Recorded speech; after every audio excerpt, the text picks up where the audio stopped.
tahun Anda memimpin Kementerian BUMN, kita ketahui Pak, begitu banyak transformasi di BUMN yang dilakukan begitu. Tapi mungkin dari Anda sendiri ketika menilai dan melihat begitu ya, selama 4 tahun Anda memimpin Kementerian BUMN sendiri seperti apa evaluasi dan juga capaian-capaian yang sudah diraih begitu Pak, utamanya juga dari kinerja BUMN itu sendiri. Ya tentu sukses story hari ini saya harus berterima kasih dengan tim saya, dengan para menteri yang mendukung program ya, dan tentu masyarakat yang apresiasi. Kalau kita lihat tentu kembali kan kita bicara korporasi, kita harus punya KPI. Ini yang saya selalu jelaskan, kalau kementerian lain itu kan program base, di mana programnya efektif atau tidak. Kalau BUMN apa? Performance base. Ini efektif tidak daripada tentu secara korporasi untuk menjaga keseimbangan yang namanya tentu agent of change atau perubahan atau pelopor, dan bersamaan juga korporasi yang sehat yang bisa menjadi diapresiasi sehingga bisa mendapatkan juga pemasukan buat negara atau investor ataupun siapapun yang berinvestasi di BUMN. Itu yang kita harus jaga. Nah, kalau kita lihat ketika awal masuk profitnya BUMN itu hanya 13 triliun. Lalu naik ke 124 triliun.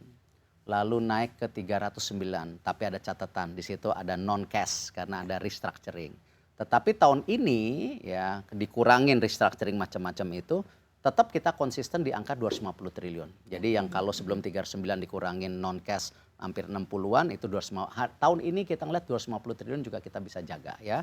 Karena tentu ada pelemahan komoditas kemarin, ada kompleksitas lain, kita juga harus mulai konservatif, jangan sampai kita terlalu agresif.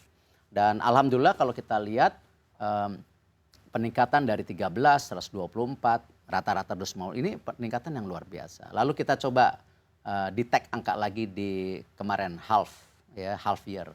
Di situ kita lihat kalau tahun 2021 itu kurang lebih profitnya 163 triliun. Kemarin half year itu 184. Artinya masih ada peningkatan. Artinya target tahun ini profit 250 triliun dan kembali memberikan dividen yang terbesar sepanjang sejarah ke pemerintah yaitu 80,6 triliun kayaknya aman.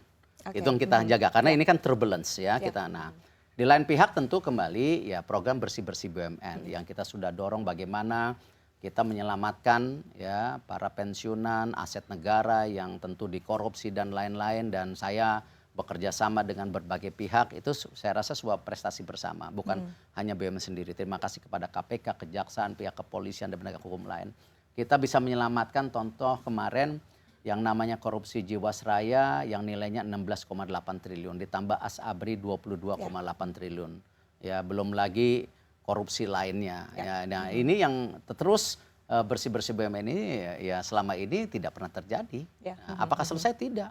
Kita dorong lagi nanti bersih-bersih dana pensiun. Nah ini hal-hal ini kita dorong. Saya rasa tolak ukur ini yang mungkin kita bisa termasuk hal-hal yang transformasi lain-lain di mana human capital tidak kalah pentingnya. Komposisi kepemimpinan perempuan di BUMN sekarang sudah mencapai 19%, yang tadi targetnya 25%, yang dulu waktu awal masuk less than 4%.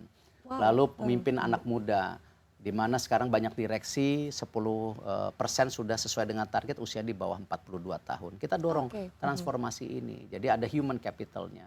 Kita juga mau core values-nya ada, yaitu akhlak. Ya.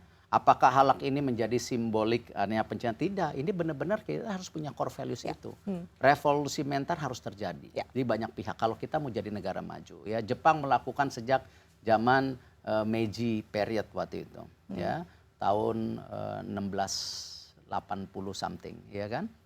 Di mana Jepang ingin jadi modern, tetapi juga Bushido, samurai value-nya tetap ada. Nah, perubahan ini yang harus kita lakukan juga, tidak hanya di human capital, tapi tentu tadi di blueprint secara menyeluruh. Agent of change. Ya, agent of change harus terjadi. Gitu. Oke, baik Pak Erik. Nah tadi balik lagi ya kita ke kontribusi BUMN begitu ya di 78 tahun Indonesia Merdeka. Tadi Anda juga menyebutkan begitu bahwa memang setiap tahunnya ada peningkatan begitu Pak untuk kinerja BUMN. Tapi ketika kita melihat secara besaran begitu Pak kontribusi BUMN melalui pajak dan juga dividen yang kemarin juga sempat dibahas dan angkanya juga cukup besar begitu Pak. Seperti apa? 3 tahun terakhir kalau tidak salah itu 1.200 triliun kontribusinya. Itu ada pajak, ada dividen, dan ada juga bagi hasil. Jadi kurang lebih per tahunnya 400 triliun, angka yang saya rasa sangat tinggi. Dan angka ini terus bisa ditingkatkan saya yakin. Kalau tadi kita jaga keseimbangan, good corporate governance, semua kita lakukan. Salah satu terobosan yang kita lakukan bersama dengan banyak kementerian, dengan Ibu Sri Mulyani, dengan Pak Basuki, ya, dengan Pak Arifin, bagaimana kita punya kesempatan 3 menteri.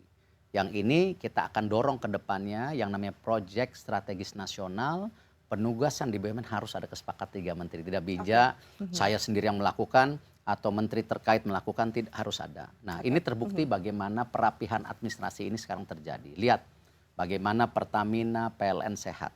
Karena apa? Yang tadinya pergantian cash flow kepada PLN Pertamina butuh waktu 2 tahun.